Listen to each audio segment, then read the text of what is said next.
is that all three traditions came from Abraham. And we're following the path down. Not only that, the principles of Abraham are the same in all three traditions. And the stories about Abraham are the same, or slightly different, but all about Abraham, the same person that all three of our religions considered a father. So I see all our panelists are back. So we talked about, we had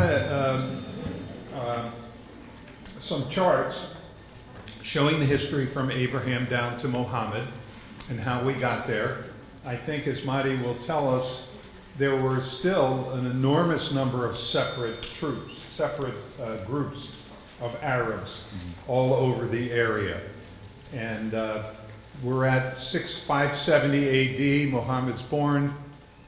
And then what's going on, Mati, to bring us from his birth to one Islamic religion? Thank you, Roger.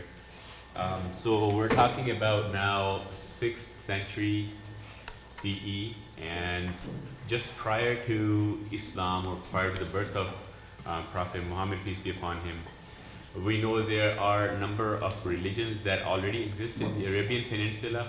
And when I say Arabian Peninsula, that is the landmass or the subcontinent between the Red Sea. You'll see in the picture, but the whole entire chunk of the land. There are recorded to be obviously idolatry, pagans, Jewish community, Christian communities found, Zoroastrians are there, Sabians are there, so they are different. But the predominant religion of the entire region is idolatry or paganism. So that is something that is overwhelmingly practiced, including Mecca, the shrine that is believed to be built by Prophet Abraham and Ishmael 2,500 years at that point in history, has now become a place of idol worshipping. There are 365 idols that are placed in the yard of Kaaba, or the shrine or the temple that was built by Prophet Abraham. And it is a society that believes in one God, but they say that these idols are our means towards him. When Prophet Muhammad is born in 571, and according to some 570 CE, he's born in the same city where Ishmael and Hagar were left by Abraham, and that the city of Mecca. You can see in the timeline, I think it will help you understand, there are 5 major points in his ministry. First, obviously, we all are born and we all die. So these two are very easy to remember, right, in his timeline. The other is marriage also, right? We all get married. These two are key points: prophethood and his migration. Prophethood at 610, when he was 40 years old, that's when he receives his first revelation. And then for next 12 years, he is in Mecca preaching his message. Through this time period, there's a lot of persecution, oppression upon Muslims. Many are martyred. Muhammad, peace be upon him, tells his followers to migrate to another place where they can find solace and security. Therefore, there are 2 migrations from Mecca to Abyssinia, modern-day Ethiopia, where a Christian king, Negus, ruled, and that's where they start living. When the persecution increases, and keep in mind, in Mecca, there isn't any established Jewish community, though there may be visitors. But another place where many of the people have started accepting Islam is called Yathrib, which is about 200 to 300 miles north of Mecca. And that Yathrib is the place where he migrates to after he finds out that he is to be arrested and assassinated. So he has to flee his life and goes to when he arrives in Medina, there is a declaration of war by the Meccans, and as a result, permission now is given in this time period, 622, around this time, for Muslims to take arms in self-defense. Not only for the self-defense for their own religion, but also for the other faiths as well. The very first verse that was revealed, God the Almighty states that if God had not permitted you to defend yourselves, then certainly the churches and the synagogues and the mosques, they would have been demolished by the Meccans, who were against freedom of religion. So that was the reason why Prophet had to take arms in this time. Here also there is a Jewish community. So this is important that I wanted to come to. There are three tribes, Banu Kanka, Banu Qurayza, and Banu Qurayza. These three tribes are settled in castles in Medina. There is aside from this Jewish community, there are pagan and newly converted Muslims. These are three. All these three accept Muhammad to be the head of the state. So they form a small state in a town, but this is now a separate, because there was no central government at that time in Arabia. So that was another thing. They were all scattered, and they lived based on their tribal, culture. So it was at this time initially. We see that there was a Christian community as well, but that was more towards the south. So there was no immediate interaction of Prophet Muhammad with the Muslim, with the Christian community. In the beginning, when Prophet Muhammad arrives in Medina, there is a good gesture from Jewish community, and they sign a course called the Covenant of Medina, which is signed and accepted by all tribe leaders, that Muhammad will be the head of the state. If anybody tries to invade, everybody will help to protect, and some other conditions as well. Jews accept Muhammad to be a political leader at this point in history, but not as a prophet of God. Until this point, and later on as well, we see that Prophet Muhammad revered Torah. He followed Torah. He also gave verdicts to the Jewish community whenever there was any dispute, and he was used. Yeah, he was as an arbitrator. He would always use the Torah law to decide for their affairs. From Christian side, they still did not accept a few. Many of them, the Jewish community did not accept him as the prophet, whom he claimed was already promised in their book. As Islam's message spreads and Islam becomes more powerful, unfortunately at this time of history, as Islamic books recorded, and I think it is important that we bring it up, and we had this discussion when we were meeting initially, that whether I should bring it up or not, but I think it is important for us to know our differences as well, so that we can understand each other better. And for this only purpose, and with the consultation of my colleagues, I do like to mention that in this time in history, the Jews decided to take the side of the Meccans. And as a result, there were intelligence leakage, there were attempts at taking life of the Prophet, and also some other controversies which are recorded in the Muslim books. And as a result, the Jewish tribes, all three of them, had to relocate to another place called Khaybar from there. So in the life of the Prophet, Jewish-Muslim relationship was not, because based on politics, as far as religion is concerned, it was the same Prophet, it was the same God who sent, it was in agreement. But when it came to the political aspect of it, it was not that well in the time of the Prophet Muhammad, or in the time of his 4 caliphs. So after Prophet, peace be upon him, dies at 632 CE, from 632 to 661 CE, these 30 years of time period is a time of the Islamic Caliphate, which was literally means Khalifa means a successor.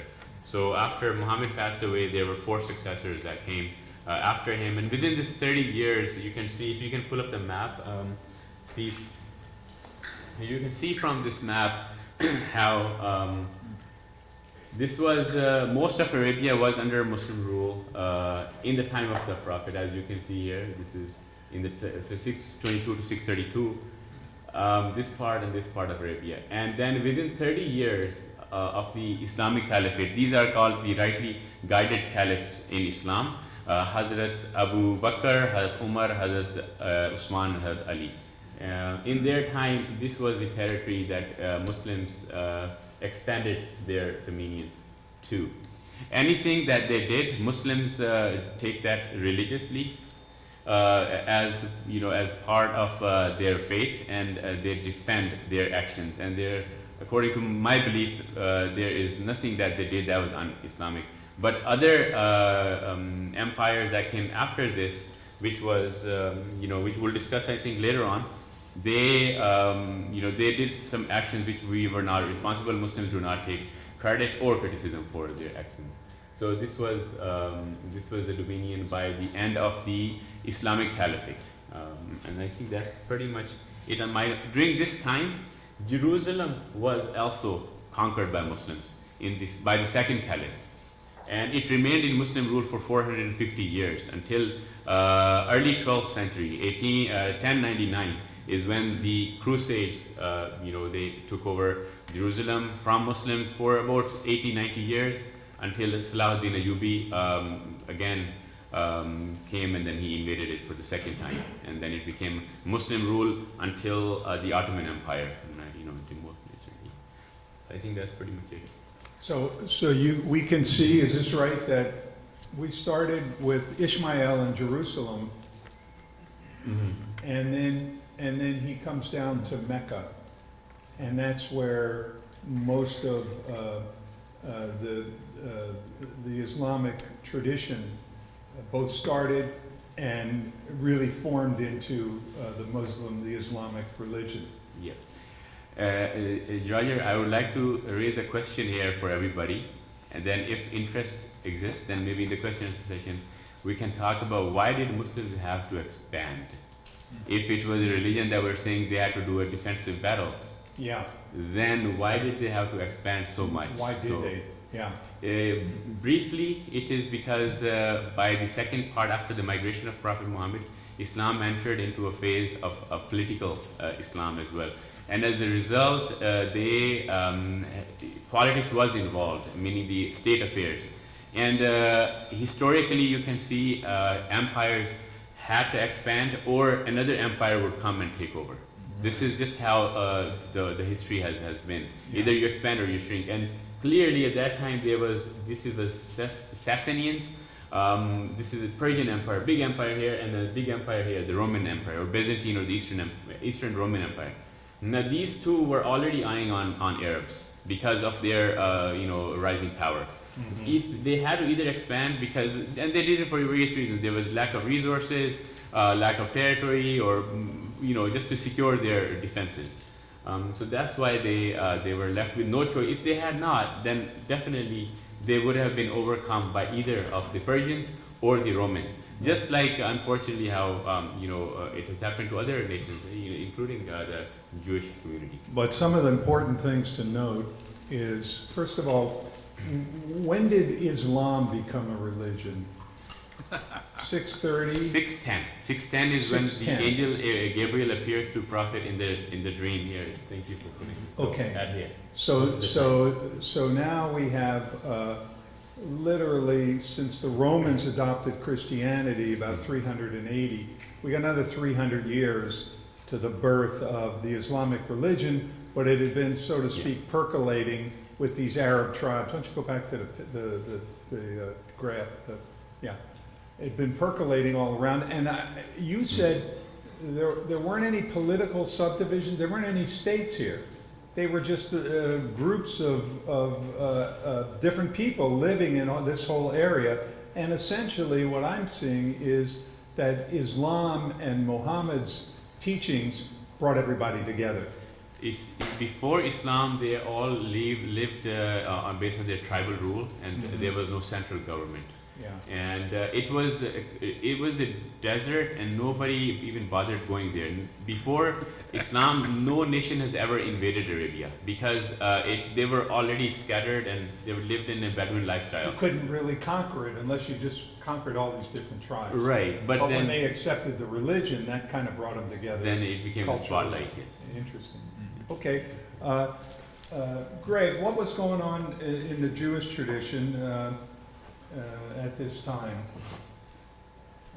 He said there wasn't too many. and Yeah, you could, some- after my last presentation, you could just drop a perennial footnote that we were hunkering down and trying not to be stepped onto. Yeah.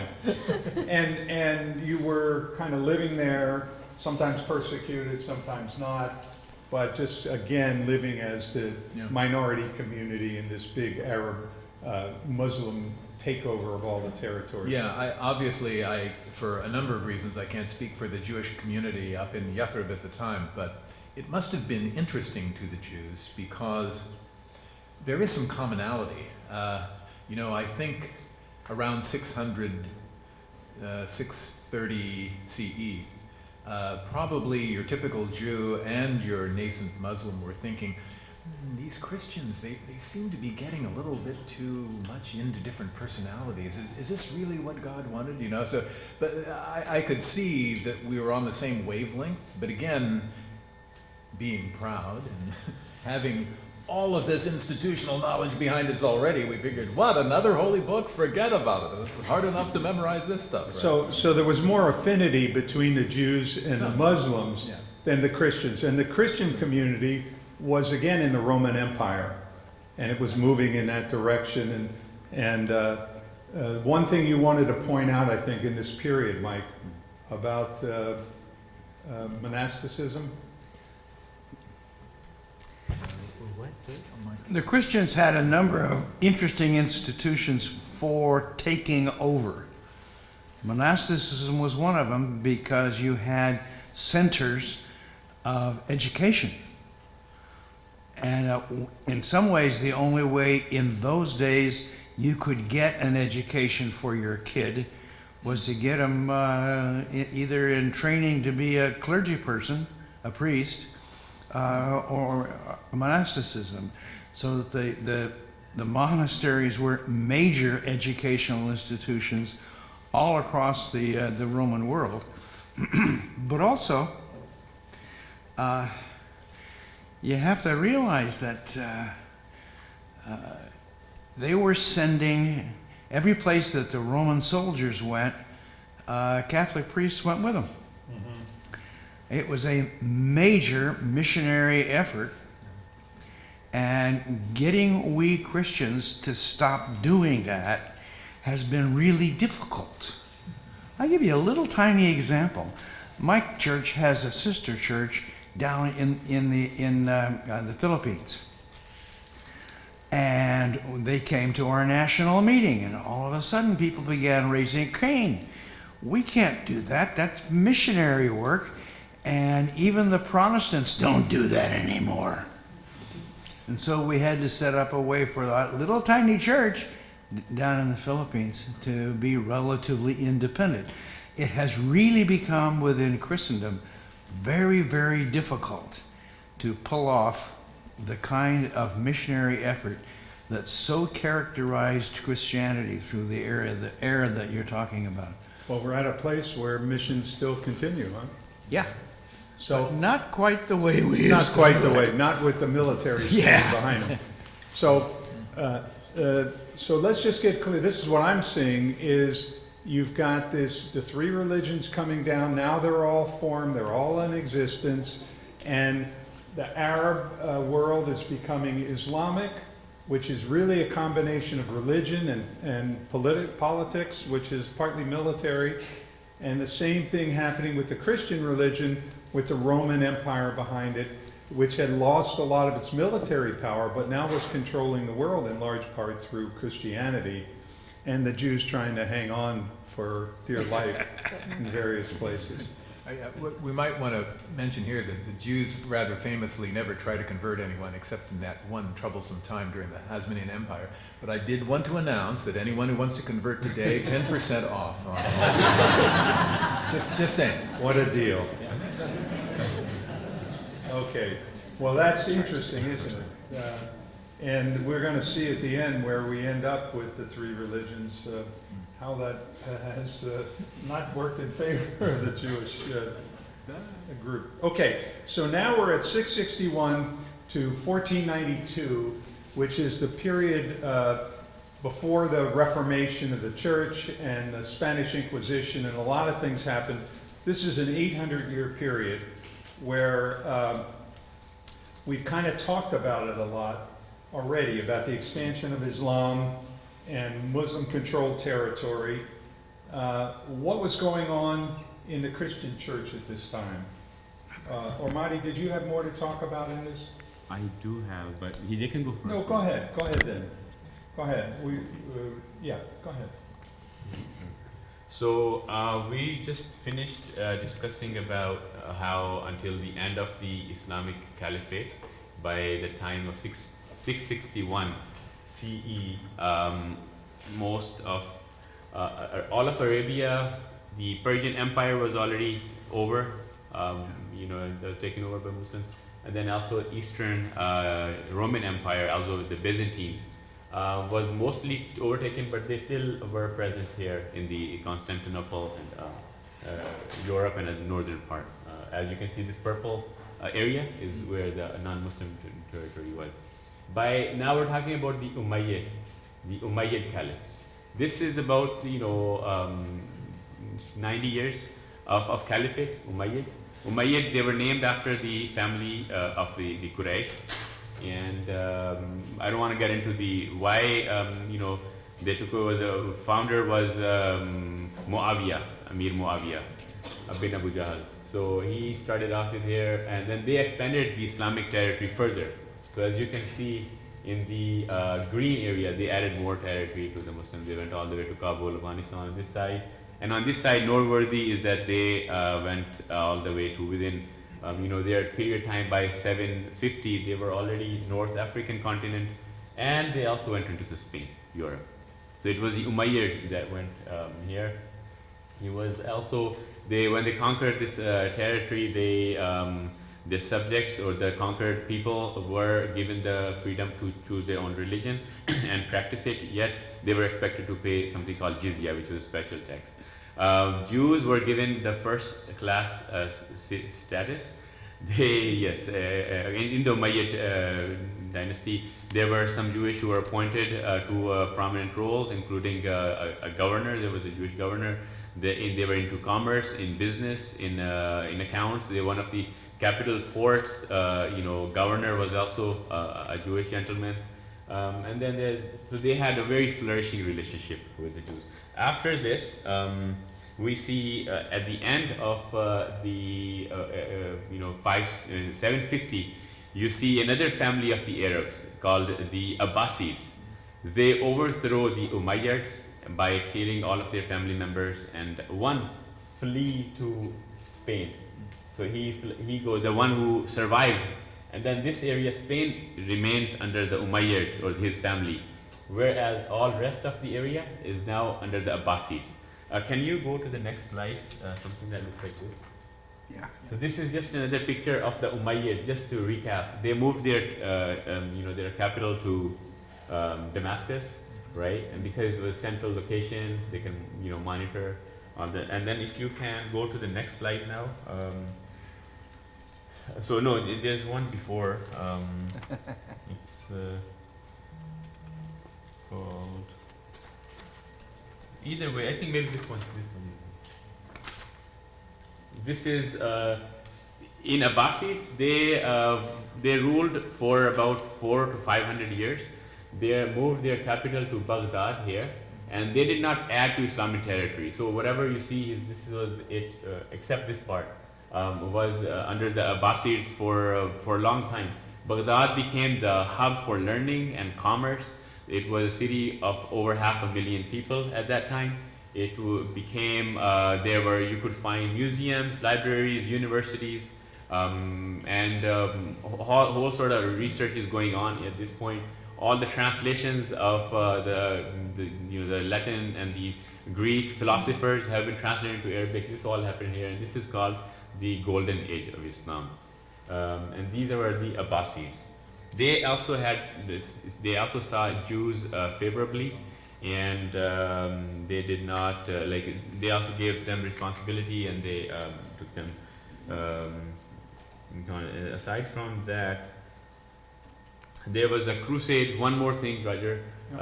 In 1099, the crusade, they were able to overthrow the Islamic ruled from here after 450 years in 1099, and this became under the Christian rule, and that's why the relationship with Muslims and Christian historically was never. Yeah, never. and that's all political, really. It doesn't have anything to do with the religion so much, but it's the politics. And I understood also that the relationship with Jews and the Muslims was better, because if the Muslims took over a region that was previously Christian, and there was a minority Jewish population, they would put the Jews in control, because they knew that the Jews would be happier with the Muslim control. They wouldn't, they could trust them not to send it back to Christianity. And religiously, they were very in line. And religiously, they were more in line, because, of course, Jesus changed the whole tenor of the foundations of the religion. Yeah. One thing that occurs to me, sort of a back channel to Christianity, is we're talking about the Umayyads in the Iberian Peninsula, right, in Spain. They got all the way into the kingdom of the Franks in 732 CE. Charles Martel stopped them.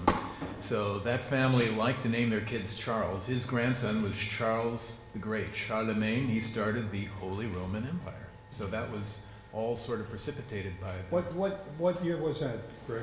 800 is when Charlemagne was crowned. 732 is when Charles. 732. So a couple hundred years after the real spread of Islam and all these challenges going on. And one more thing, the Abbasid Empire ended in 1258 by the Mongols. They overtook. If there's a map, if you can show. By 1258, the Mongols took over, the Abbasid Empire, and they ruled for another 50, 60 years until the Ottomans came. Are the pink areas all Muslim? This is all Mongols. Mongols were not Muslims. Mongolian Empire. I see. Yeah, the bad guys from the north. That's right. A lot of people killing a lot of other people, huh? Okay, so what's going on in the Christian world during this period? We're talking still 661 to roughly 1492. Well, what was happening in the Christian world, particularly in Eastern Europe, and well into to the east from there, is that we were stupid. I mean, there was in the Islamic world, there was all kinds of science and math going on and becoming used and becoming a part of the population, a part of the culture. Whereas in Europe at that time, between the kings and the priests, there was not much of anything permitted to change historically, intellectually, religiously. They were waiting. What's the period, Mike? What's the period of the Dark Ages, roughly? Oh, we'd have to debate that probably, because whether my guys beat up your guys, but Maybe 400.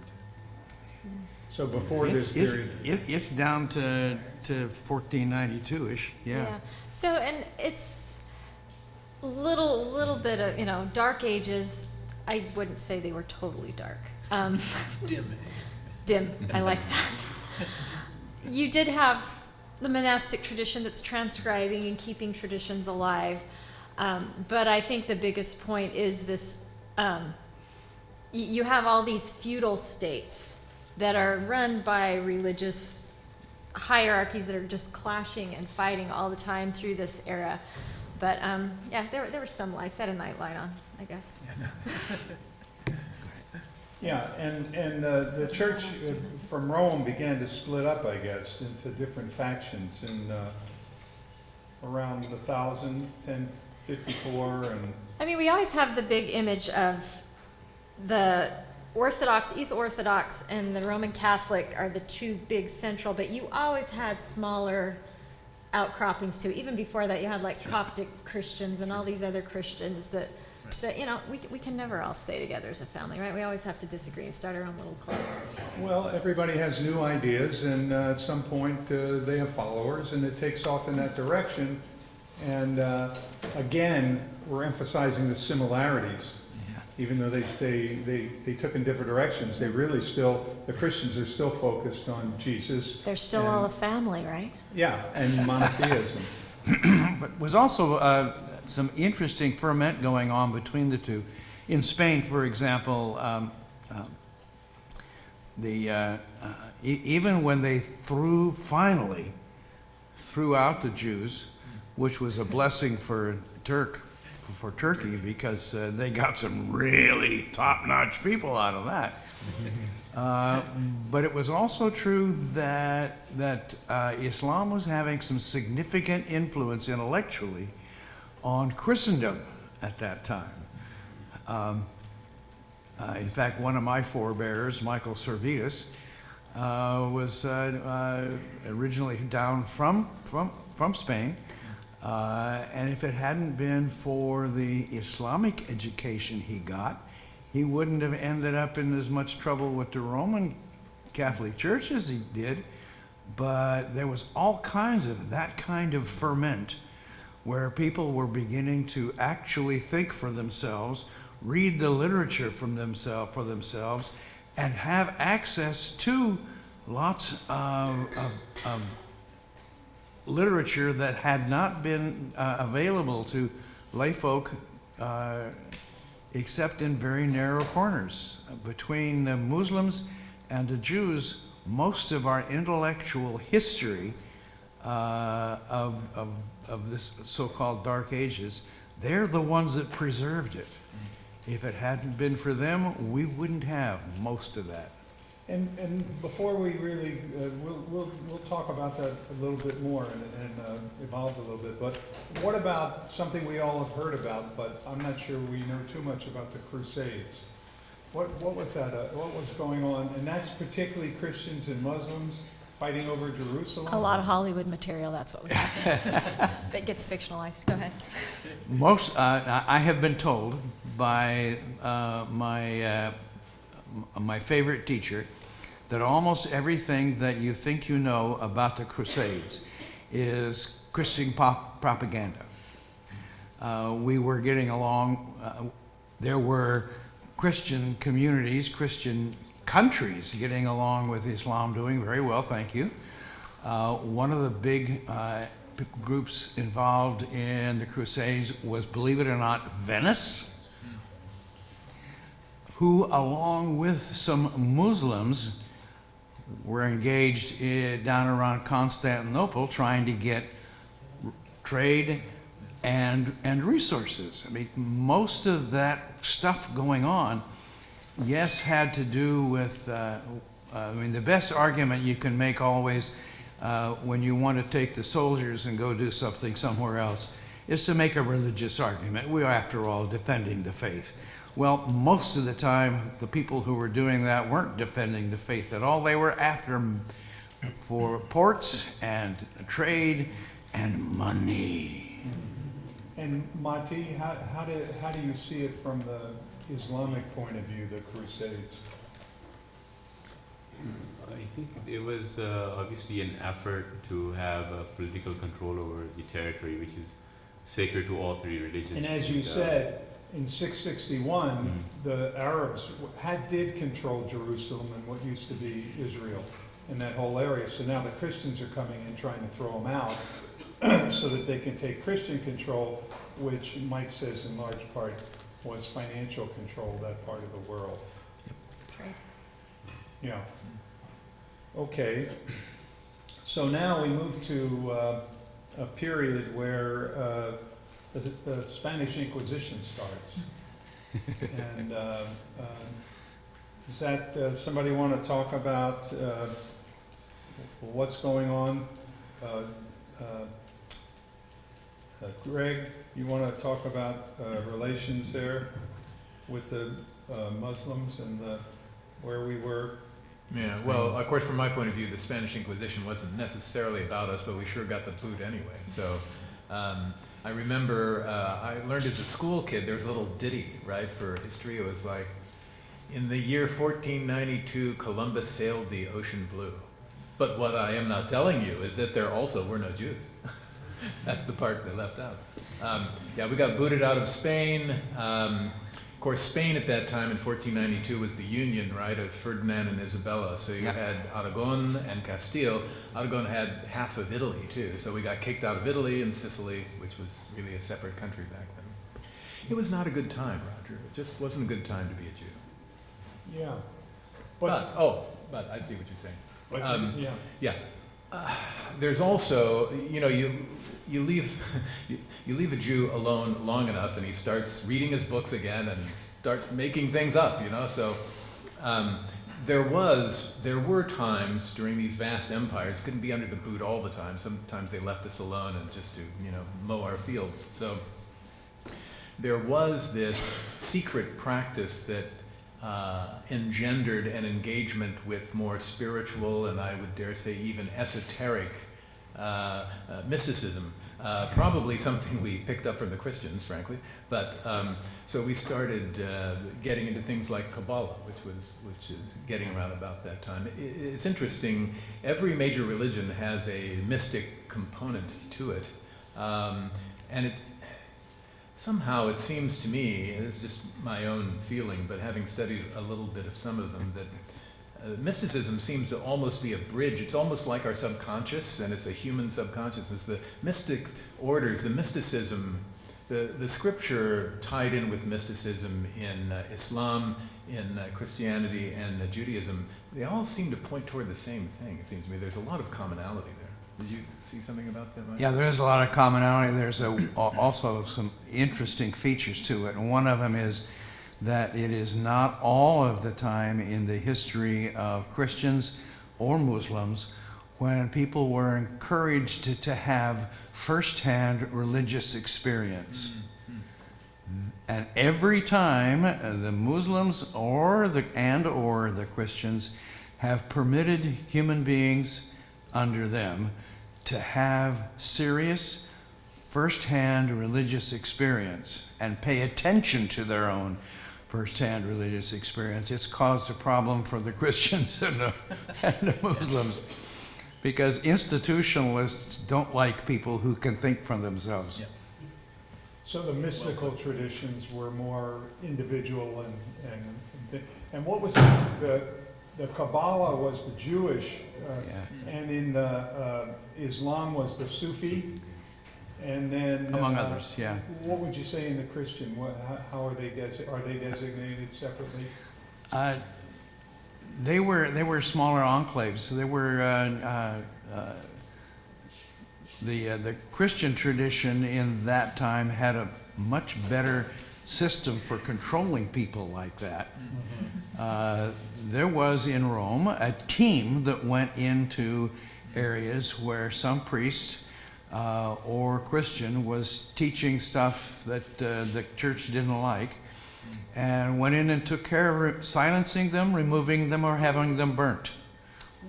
And we got, in the West, we got in the habit of doing that for a while. You would have thought that human beings were pretty good firewood. They're not.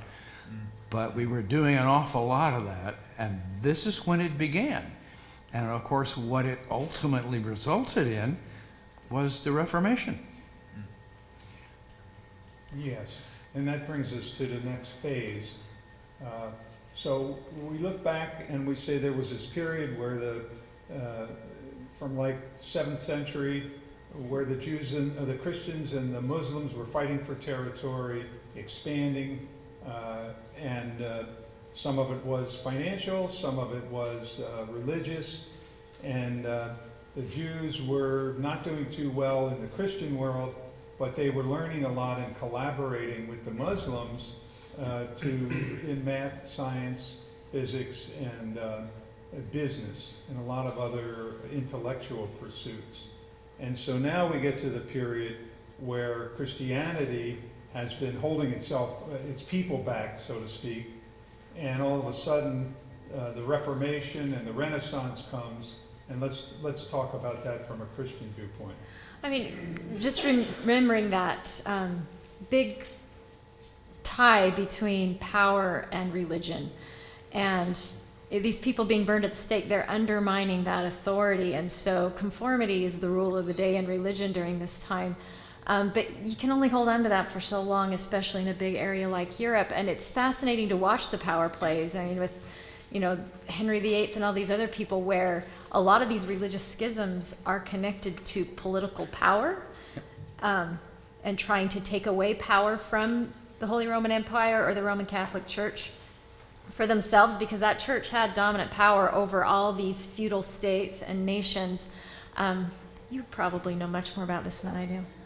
Well, there are a whole bunch of examples of it. One of my favorites is Jan Hus in Czechoslovakia, and he did something really, really terrible that the Catholic Church took its team in and took 2 years to try to run him down and kill him. And what he did, in those days when the priest served communion, the priest is the only one that got to drink from the cup. The thing was, the doughy thing was dipped and laid on the tongue of the follower. In retrospect, that may have been a pretty good hygienic practice. However, Jan Hus, because he said, religion, this church is of the people, not the hierarchy, he served the cup to everybody. And that upset the church a great deal. Now, it may seem like a minor thing, but it was one of the major pieces of change going on in the Reformation, as the center of gravity of religion moved from priesthood, church headquarters, to the local parishes, to the local priests and the local ministers. It was a process that went on for a long time, and within Christendom was really bloody. But it is what produced the Reformation and much of the Renaissance. Also, the printing press. We cannot forget the importance of the printing press in translating the Bible out of Latin, so it has everybody has access. Huge, right there. You cannot minimize that one. And what about what about the significance of the fact that the calendar was created at the time, and it only made sense if the Earth revolved around the sun? So my understanding was you had the priest, and the Earth was the center of the world, and everything revolved around the Earth, which made the priest the direct connection to God. But if the Earth actually revolved around the sun and it was the center, that changed the whole relationship. So all these pieces coming together forced the church to move on. That solar system, part of it, however, was something that it was only the Western Europeans that didn't know that the Earth went around the sun. Muslims, if they were paying attention to their own scientists, and Jews paying attention, knew it perfectly well, centuries ahead of time. And that's what we were saying. As the Christian religion did not allow studies of science, basically. They wanted to control the science and the metaphysics. Then you had the Arabs and the Jews, to the extent they were working together, developing all this, understanding a lot more. And then after the Spanish Inquisition, when the Jews were put out, they brought into the Christian world a lot of this knowledge. So it's all going around 1492, then 1500 to 1900. We've got all these combinations coming together to change the Christian religion and to bring it into leaving metaphysics to the church and science to the others. Isn't it beautiful? It's all about exchanging knowledge and information and access that diffuses power that's centralized. I love it. Pretty amazing, isn't it? And it's really interesting to me to think of, with most religions, these are essentially patriarchal institutions, and it's one patriarch fighting with another patriarch, or at least arguing with him. And one of the things that happened in this time, Renaissance, Reformation, is that we began acting like families, to pick up Becky's theme. And it is much harder for, even though we're still fighting that patriarchal nonsense today, it is much harder for we males to pull that off when the center is not the family. And when the center becomes the family, where we work on these things, are involved with these things together, a whole lot of change can happen, and did. Yeah. Well, another discussion we'll have for another day is what happened in the 60s to free up women and the changes we've had for 5,000 years of women being held down. And now we've had the last 60 years that it's really an opening that's dramatically changed everything. But that's for another day. That's a So- 5+ hour one. So, but Yeah, I bet you do. okay, so let's talk about what was the Jewish situation now. Time for After the Reformation, are things better for the Jews in the world? Are they getting along, and having been thrown out of Spain and many of the other countries? How are they doing? Well, it depends who you ask, you know. Yeah, whether you got any money or not. Right. You know, Jews were always trying to make the best of what was uniformly a bad situation. So they found social niches in which they could survive, banking and things like that. But I don't know, how close to the future are we getting now? What's your end date period? Last year? Last year? Oh. 1900. Oh, okay. 1500 to 1900. I'm What- trying to just, because there isn't that much change in the religious, but there's changes in history that I think are significant to where we are today. And this is the next to the last period. Yeah, we're this gonna talk isn't the first time that this sort of story is told, but probably what had the greatest negative impact on Judaism is when certain cultures, notably the French, decided to offer some rights of citizenship to Jews. And then all of a sudden Jews were more thinking like, hey, maybe I should wear a suit and tie and try to get, in Lehman Brothers and forget about all this other Jewish mishigas, right? So, it cuts both ways. Your faith and the old ways can be a shelter when you're down and out, but as soon as you're on top again, you tend to forget all of that and want to greedily assume that all the good things that happen to you are because of your own will, and you start assimilating into the modern world. This certainly put forth a reform movement in Judaism. That started in that period. Yeah, mid-1800s, I'd say, in Germany.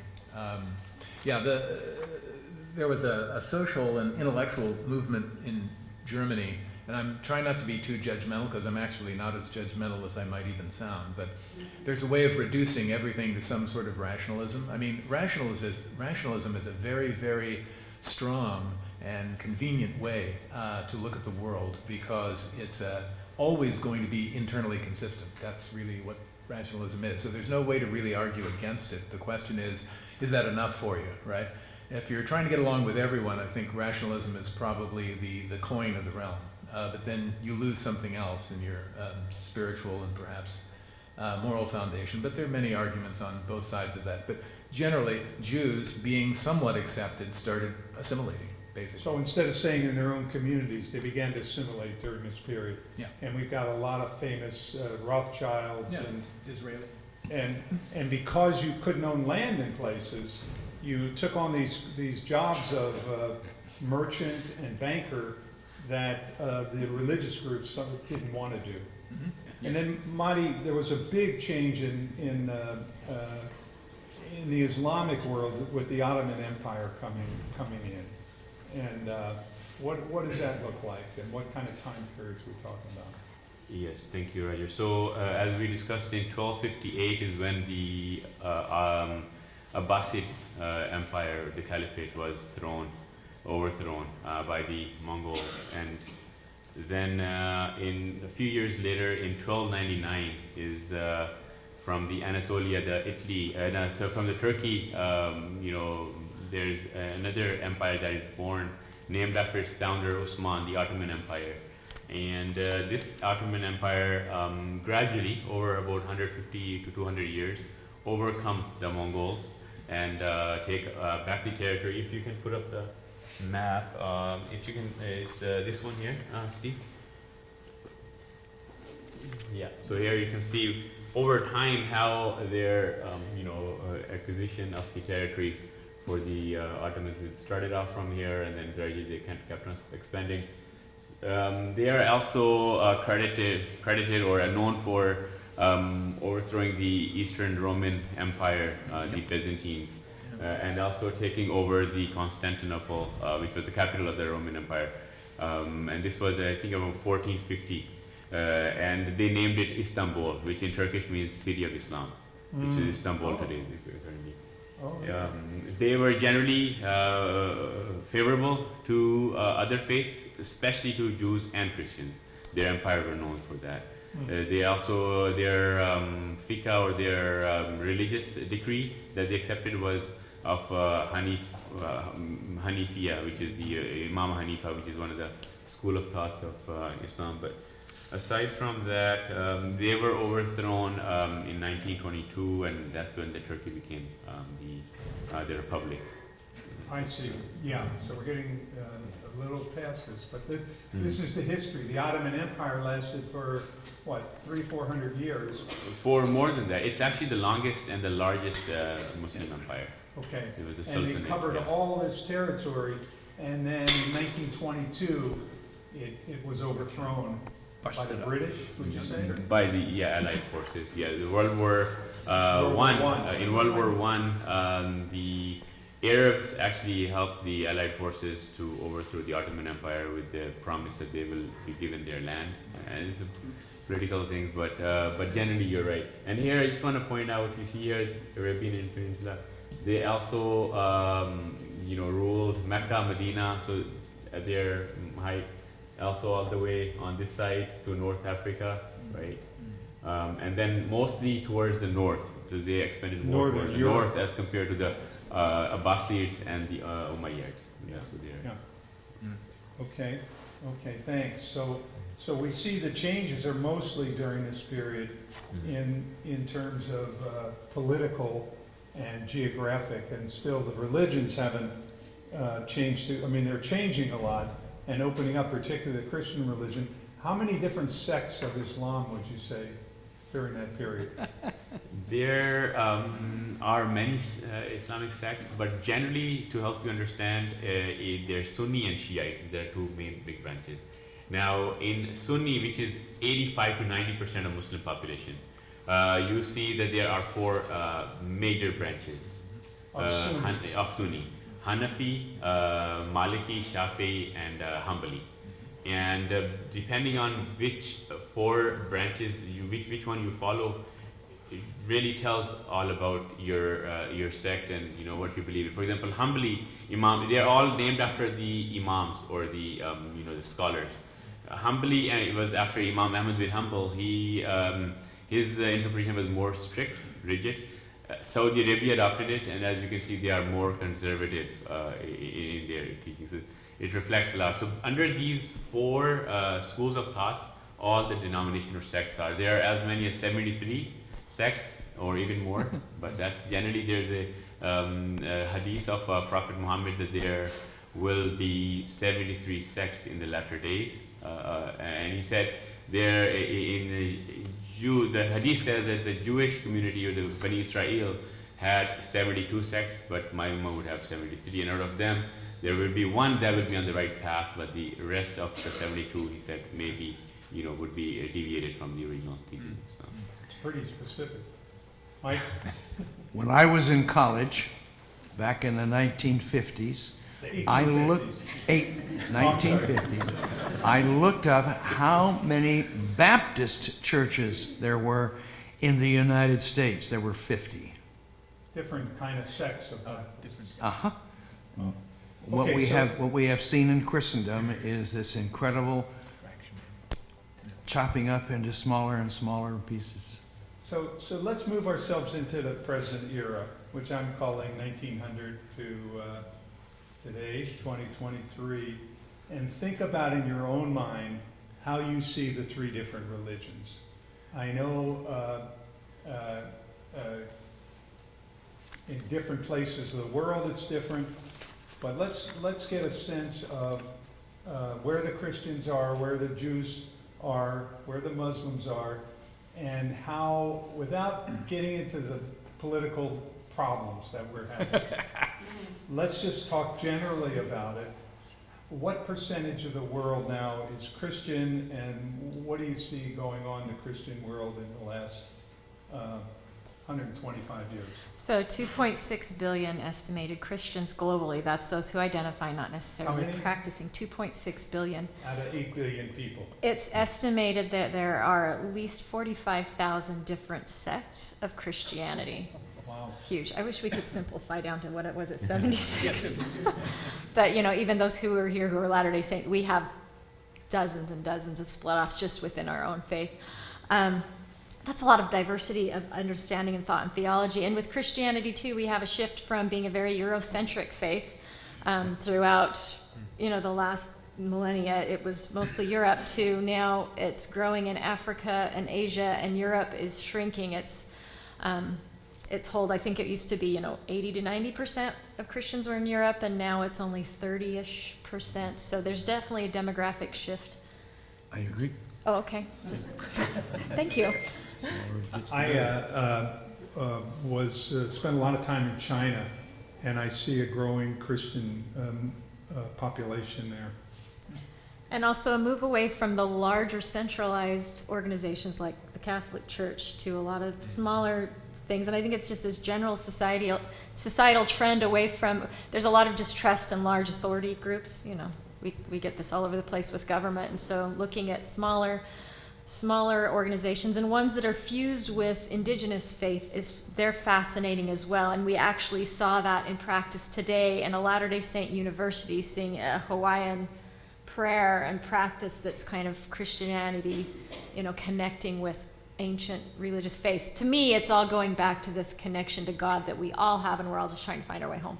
Right, and again, we get back to the concept of Abraham and a single energy force that we call God or Keaku or Allah.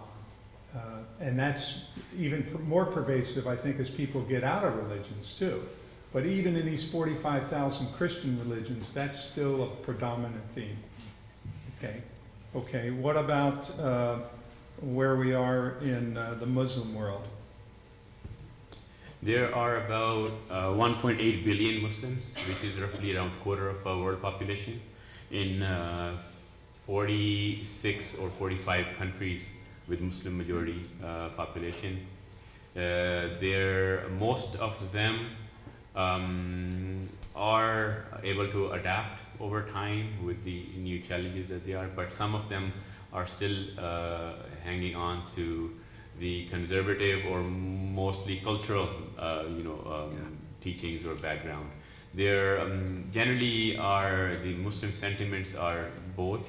One group of Muslims do believe that we are forsaking and betraying our values as Muslims and our teachings, and we are just copying the West too much unnecessarily. On the other hand, the other group of Muslims do believe that it is important to adapt, and it is important to interpret the script or our culture according to the changing world. The biggest problem that Islam faces in this time and age is extremism. As a missionary, I've had experiences of going into the isolated islands in the Pacific, Marshall Islands, Kiribati, Costa Rica, and other islands. And I know one thing, that Islam is new to these islands.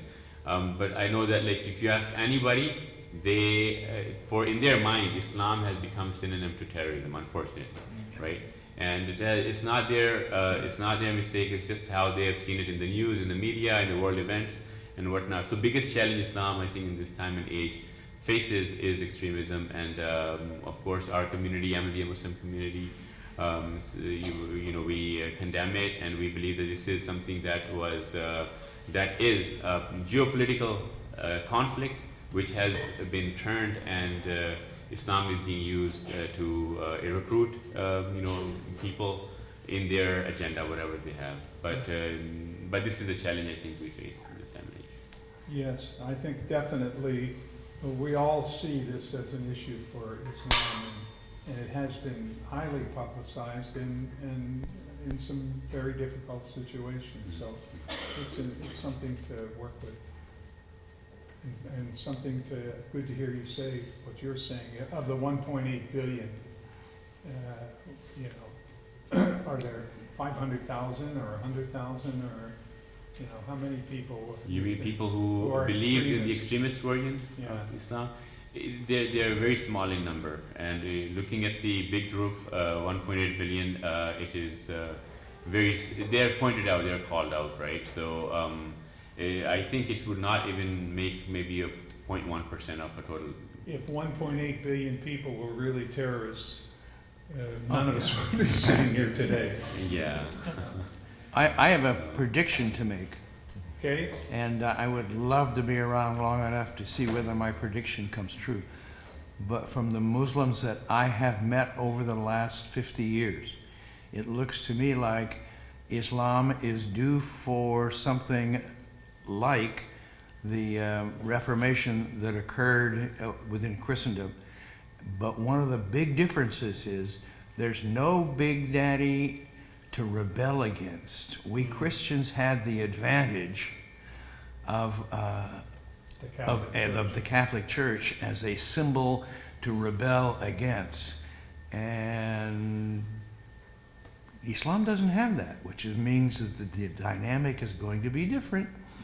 But in the meantime, I would like to continue to be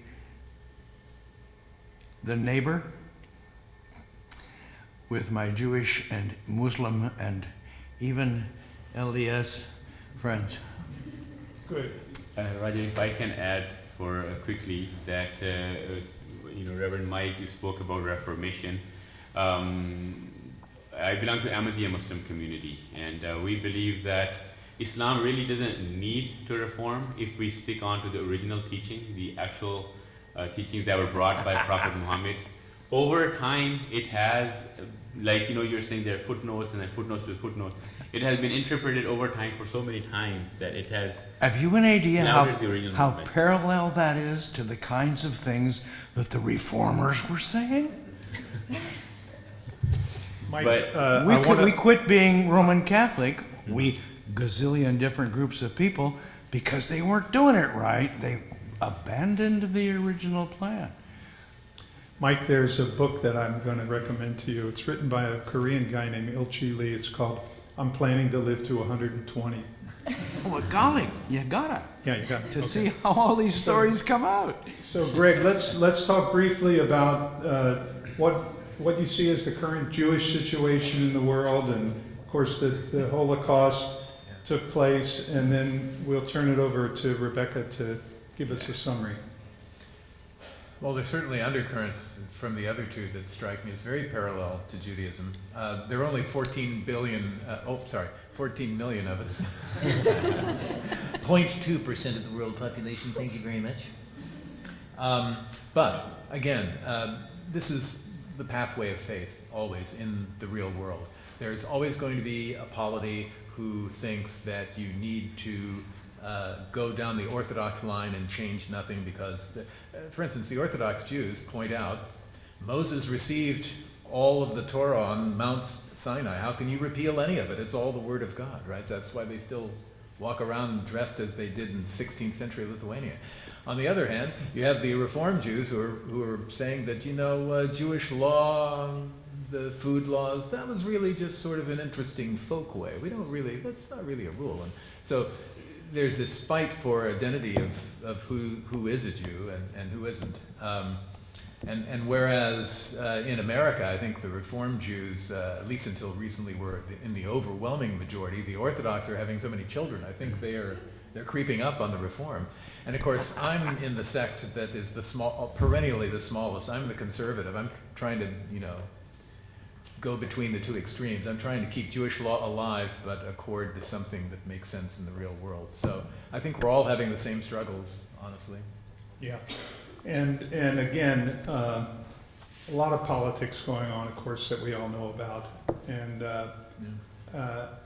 that's not what we want to talk about today, but it's present among us, and the thinking is that if we understood the religions better, if we really understood, look at what we've talked about today, all monotheism, every book from all three of the cultures have the same stories, the same principles about how to live, how to be a good person.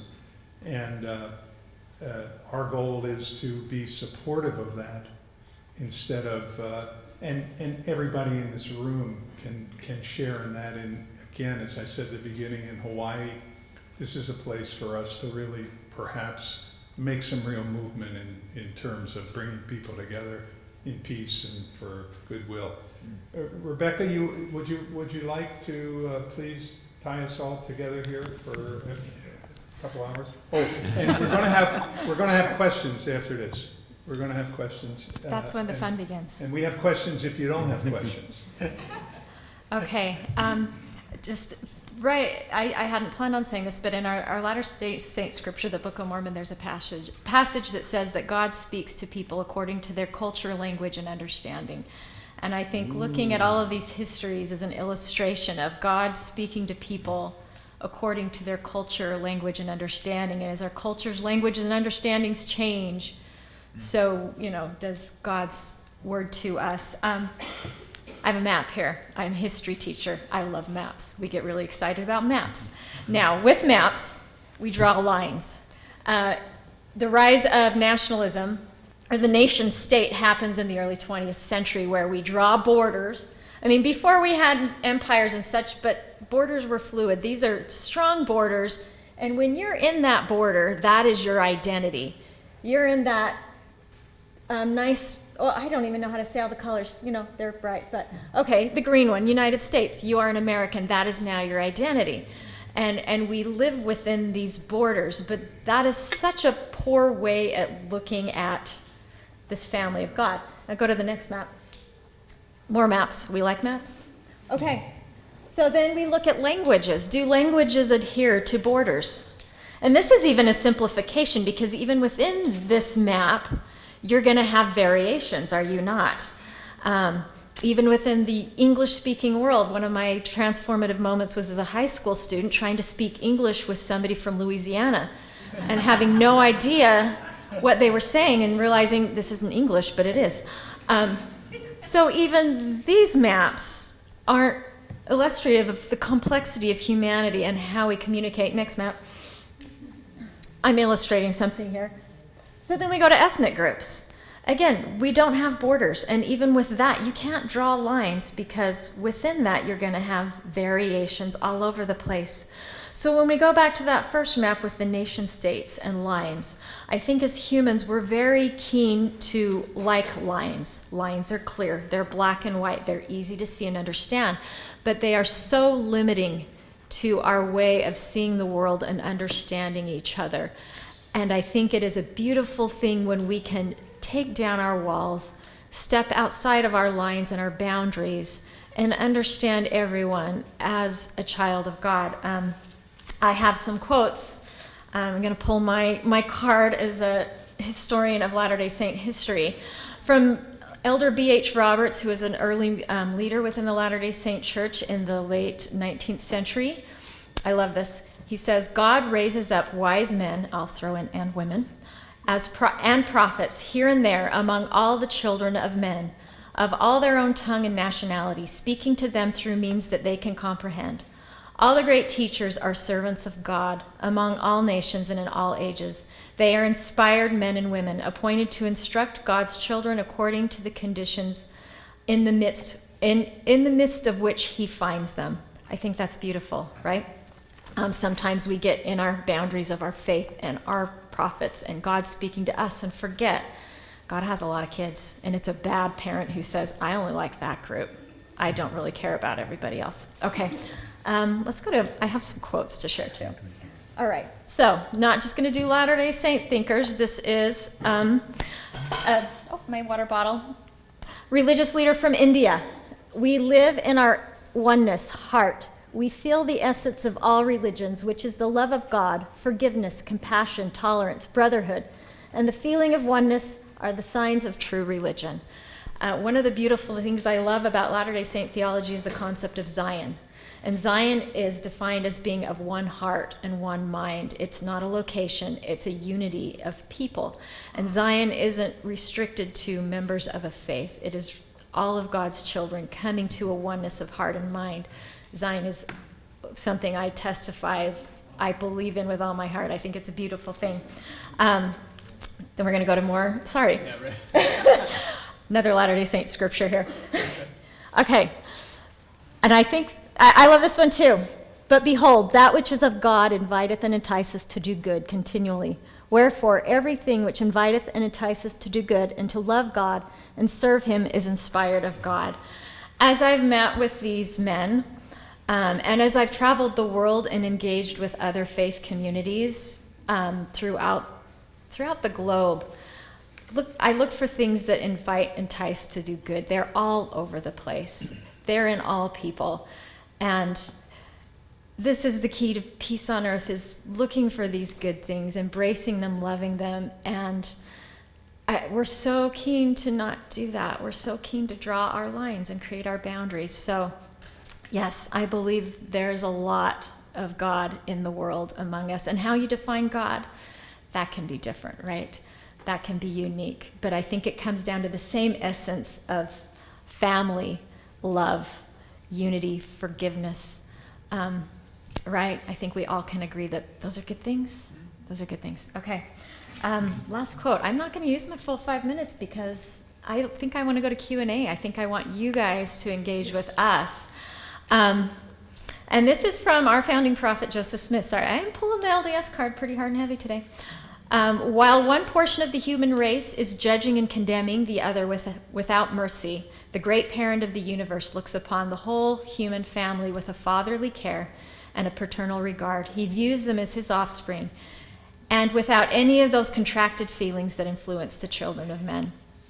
Our view and our understanding is so limited. I think we can expand that. We can see more God in the world around us, see more God in each other, and tear down those walls and stop doing the boundary thing. Anyway.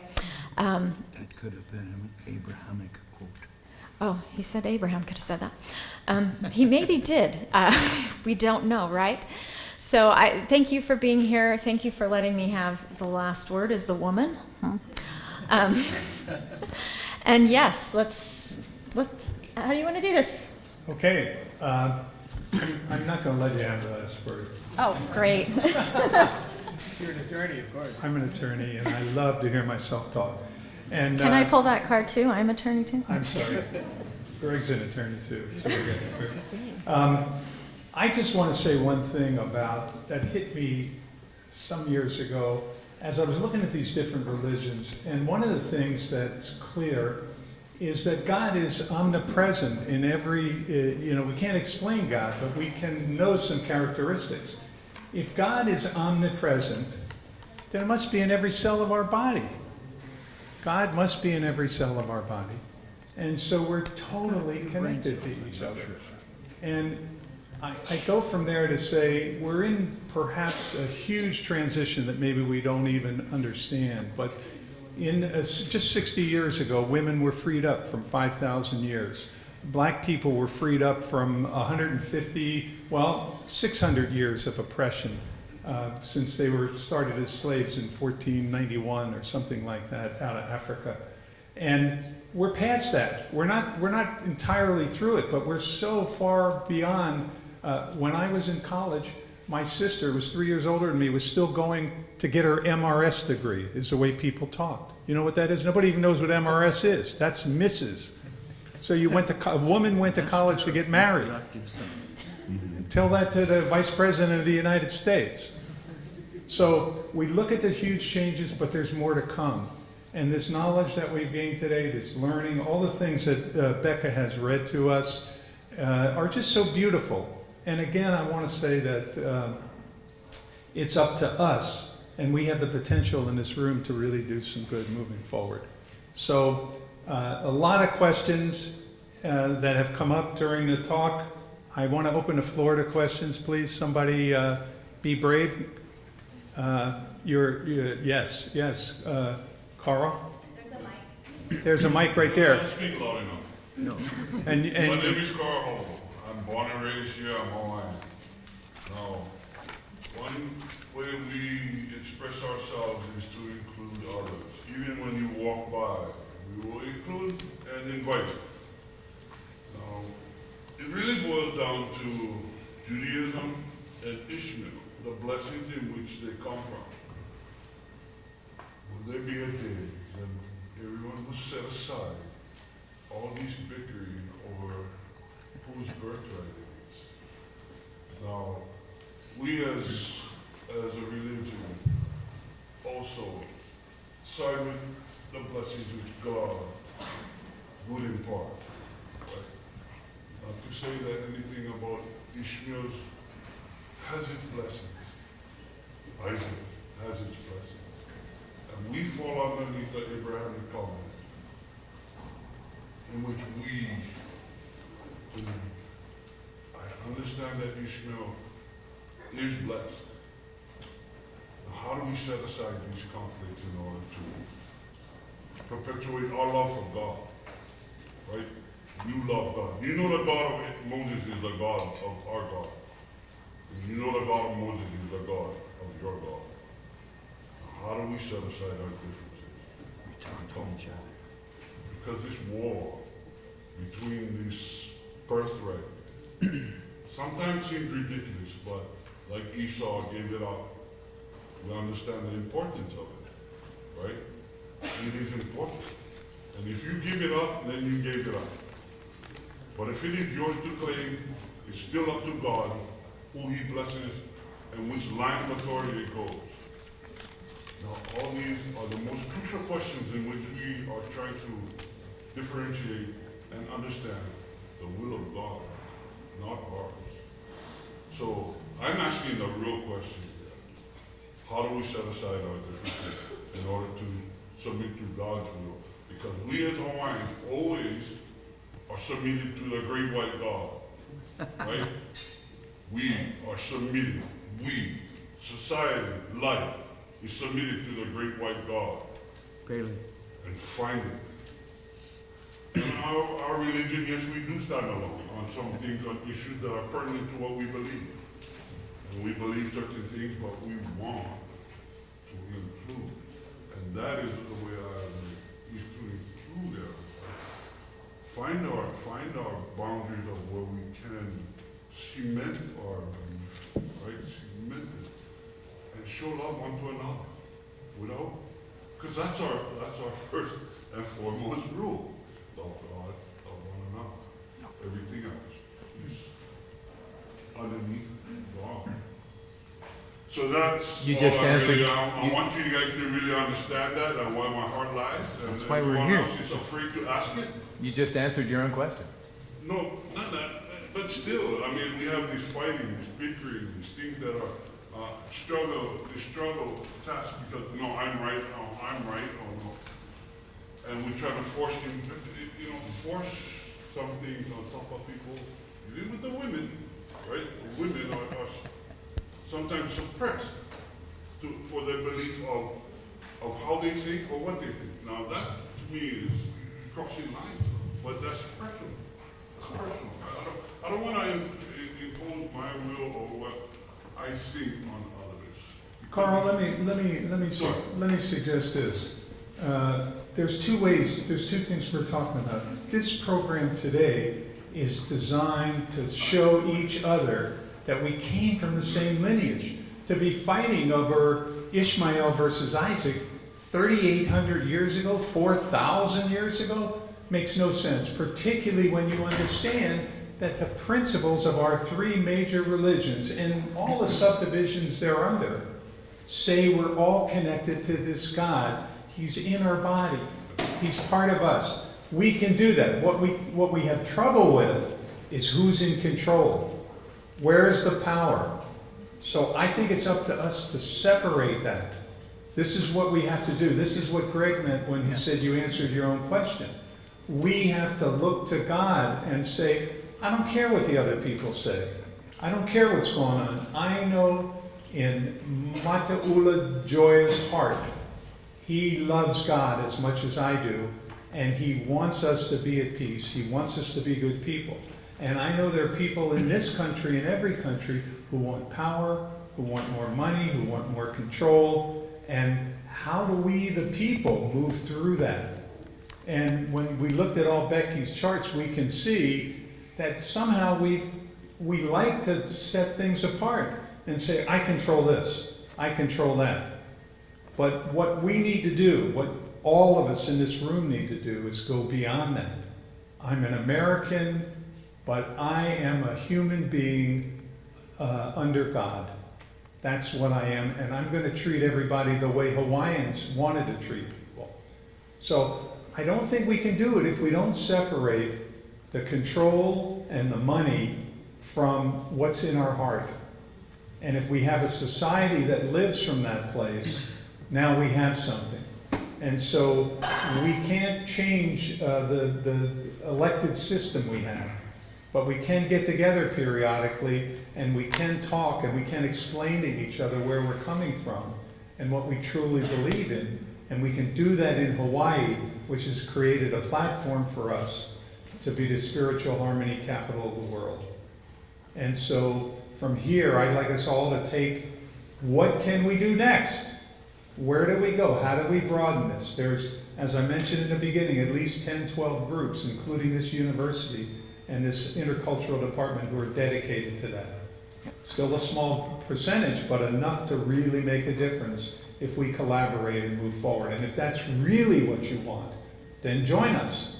Be a leader in that movement, because you understand where we should be coming from, and Hawaiians need to take responsibility, because this is where we are. This is who we are. I don't say needs is a bad word. I don't want to force anybody to do anything, but it would be wonderful when Hawaiians do, and many have. So it's a great question, and that's what I think we should be doing. Let's not focus on what we can't change. Let's focus on what we can change and where we can go. Roger, if I may reply as well? Yes, please. Thank you very much. You've asked, I think it's a good question, and I think it's important that we discuss this, and that's exactly what we're here for, to discuss some of the questions that arise, even though they're related to subject or not. So I encourage everybody to please open up, do share and I'm very thankful to you for bringing this up. I believe you have two issues at hand. First one is about the birthright and how and when we will come out of this this discussion of who's better or who's not. So in Islam, our criteria in the Holy Quran, God says, "Inna akramakum indallahi atqakum." Certainly the honorable amongst you, O people, in the sight of God is the one who's more righteous. So we don't believe in birthright or anything of that sort. The problem is when a person or an individual or an organization thinks they are better than the others, and they have to prove that. So in Islam, at least as far as I know, there is no such thing as that. Other question I think you raised is about how we should not enforce our teachings on others, and you refer to it to the women, for example. So this is also a very common misunderstanding that people have. Women are not forced to wear it. It is part of their spiritual journey that they want to show their dedication to God. Now for this, I can say whatever I want, but I think it will be more impactful to maybe listen. I'm sorry not to put you on the spot, but we do have some members here who are Muslim, and they're converts. They were from you. Maybe if you would like to say something, are you forced in any way to wear your hijab, sisters? Do you want to come to the mic? You're welcome to come to the mic if you like.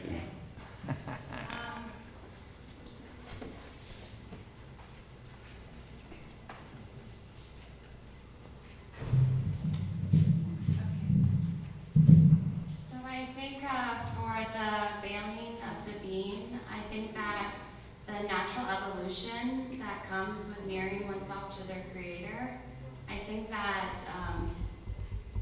for myself personally, that evolution that comes with drawing closer to God, and then the wrapping that comes with it is a very special thing that no man, like, it has nothing to do with that. So to even implant that into Islam is just, it's so far from the truth. You know, look at Hazrat Mary, who was a Christian faith, failing herself, right? And so I think that, I don't know how to say it, it's so special, and it's something beyond,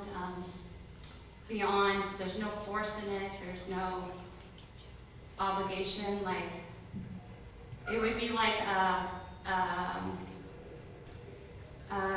do I say this, like a violation of the soul for its removal, right? So that would be force, right?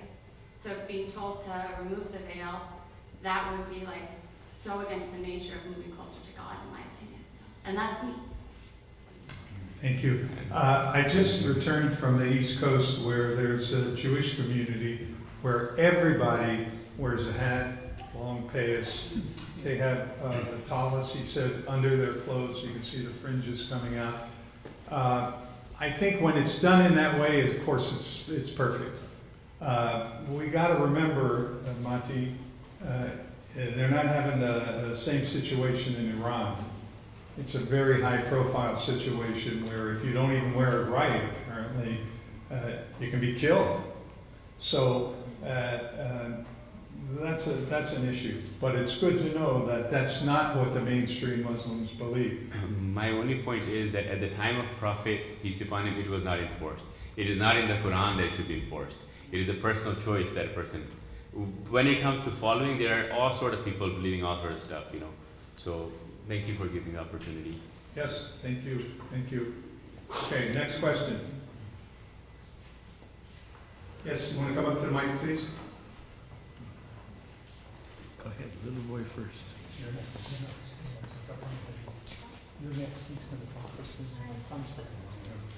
Why can't the little boy? Appreciate all of you coming together for this event and to help us understand the commonalities that we share as both members of Abrahamic descendant religions and outside of those religions as well.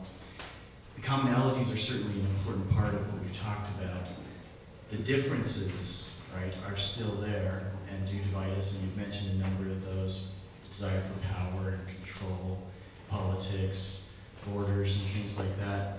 One of the differences that I think exists that I kind of like to hear you all address is the question that I think is common to faiths. That is, I have to be true to my faith, I have to stand up as a witness of my faith, and that means sometimes pointing out where the others are wrong and where I'm right. And how do people, right, I think that's true to your faith, stand as a witness. How do you reconcile that with the objective of accepting, tolerating, respecting those of different religions? Question? Yeah, well, I feel as a Jew that's pointed toward me because, of course, there's no religion with there's no religion with less religious tolerance inside itself than Judaism. We are very vitriolic toward each other. You know, the Orthodox versus Reform. I mean, there might as well be two different religions. But and again, I can't speak for even 1% of all Jews, but I would. Although it's a convenient thing for me to say, I would like to say that Jews generally can easily respect other paths up the mountain toward God consciousness. The fervor with which we cling to our ways and try to reinforce them through these various apparatuses is only because we feel that's our path. We actually don't even want it to be anyone else's path. It's really ours. If someone wants to convert and shows that they're really into that, as crazy as that may be, fine, bring them aboard. But our expectation is that there are many, many God-fearing human beings out there who understand many of the same principles we do in perhaps even more lovely ways than we. But this is our way of doing it. We're happy to share it if you're interested, but there's no, as it says in the Quran too, there's no compulsion in religion, right? It's you accept it. it's God's final joke. You know, I can see him looking over all said, you were fighting about that? Oh, you know. He sees my nose from this side and he sees my nose from this side, it's the same nose. So, No, it's not. yeah. From what I understand, the questioner is asking, what if you know you're right and another person is wrong? What do you do in that situation, right? So, based on the Islamic teaching and what you just alluded to, is that we are responsible for our own selves. And as far as others are concerned, every single human being has this right to believe. This is the freedom of conscience and freedom of choice. Islam, Quran gives this. Quran talks about it in various verses of the book. La ikraha fi din. There is no compulsion in the matter of religion. Lakum dinukum waliya din. For you is your religion, for me is mine. Qul lil haqqu min rabbik faman sha'a falyu'min faman sha'a falyakfur. This is the truth from your Lord. So again, same thing. We believe this is the truth from your Lord. But let him who chooses to accept, and let him who chooses to deny.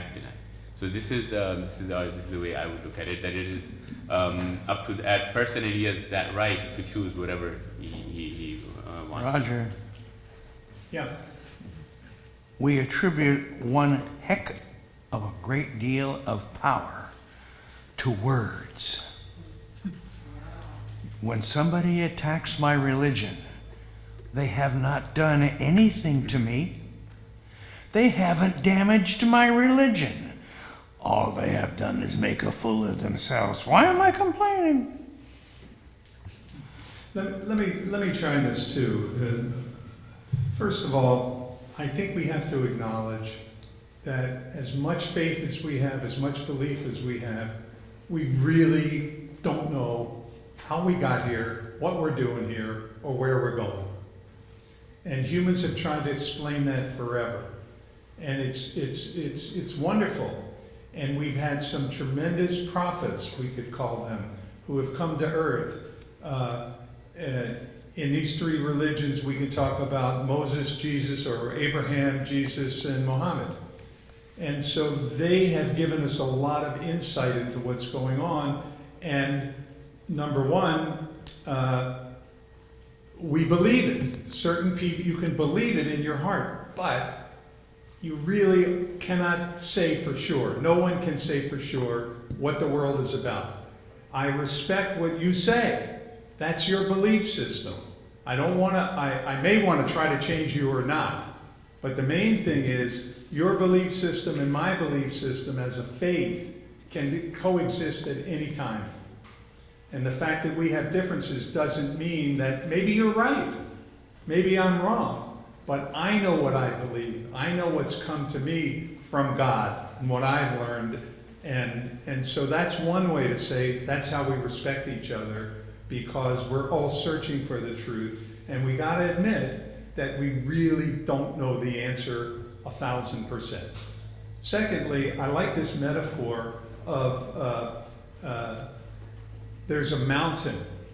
And when you start in religion, you begin to walk up the mountain. You find a path, and you're going up that mountain, and you're thinking, I found the path. Then you get higher up the mountain gets a little smaller, gets a little narrower at the top, and all of a sudden you notice there's some other people on the other paths. And then when you get higher up, you can begin to reach out to them to help them get to the top of the mountain. Because I think that's what we're really saying. For us in the Western traditions, Abraham explained what the top of the mountain was.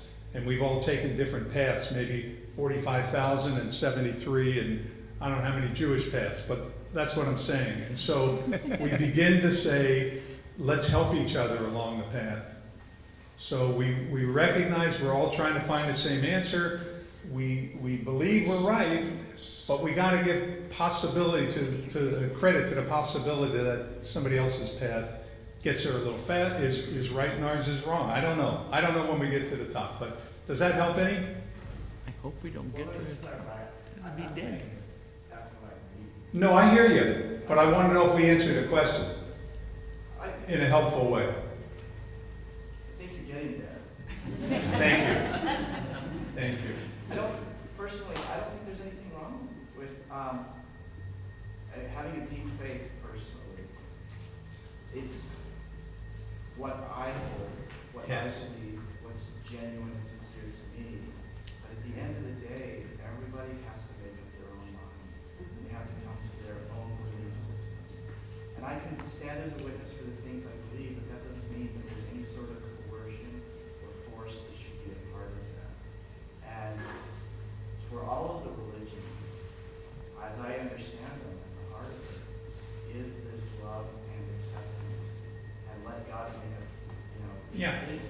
Yes. For us, as brothers and sisters, as fellow human beings, is tolerance and acceptance, and letting other people share their witness and their knowledge, maybe trying to come to a appreciation and understanding of where they're coming from. And for me personally, I started out in the Jewish tradition and lost my way, so to speak. I got away from it after I was bar mitzvah at 13. And then when I started learning about other religions and seeing the similarities and the connection that in different centuries, at different times, at different places, they intuited that we're all connected to a universal energy, totally strengthened my Jewish belief. Totally. And so reaching out to these other traditions was extremely helpful. Not that I want to follow that, because frankly, Judaism is in my soul. Whether it's my ancestors or the warm fuzzy feeling I got up growing up, that you got growing up in your tradition. And so that's how I use it, and that's how I see it. And not only does it help me, but I really thank them and respect the other religions because they help me move forward in my own path. Okay, I'm sorry, we're ready. We're ready for a younger thought. So me and my brothers are members of the Church of Jesus Christ of Latter-day Saints, and truth is a really big part of our religion.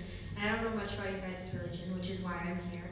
And so my brother wanted to know, how do you guys find out what is true? How do you gain your guys' testimony? Say that again, I'm sorry. Repeat it, I didn't get it. So truth is a big part of our religion, and I'm here because I don't know about the others. And my brother asked, how do they find out what is true? How do they gain their testimony? How did we come to understand God or religion in our tradition? Yes, thank you. Very nice. Well, Mike, yeah, let's go down. Becky, you can't talk. Yeah, You're one of them. I have a distinct advantage. My religion has never told me what to think. That's a very freeing situation. And it also puts a heck of a lot of pressure on me. I have to make decisions. Decisions are not easy to make. But Mike, you got your ideas from somewhere. You didn't just wake up one morning and say, oh, there's a God, and I'm going to do this and that. I didn't wake up sometime and said there is a God. I woke up sometime a few years back and said, you know, all this stuff I hear people using God to beat each other over the head with, that's a club I don't need. And so I do not, when people ask me what do I believe in, I tell them I don't believe in believing in. All you get from believing in is fraudulent certainty. I'm interested in ideas, in data. And that's why I'm really curious what you think. You might actually teach me something. I haven't run into anybody since I worked years ago in the mental hospital that I thought maybe had nothing to teach me. Everybody has something to teach you. That's what you've concluded. Okay, well, you didn't answer the question, but thank you. Mati, can you answer the young people's question? Yes, sure. In the Holy Quran, Allah says, وَإِذَا سَأَلَكَ عِبَادِي أَنِّي فَإِنِّي قَرِيبٌ أُجِيبُ دَعْوَةَ الدَّاعِ إِذَا دَعَانِ. That when my servants ask thee about me, meaning when we want to know about God, where is He, who is He, right?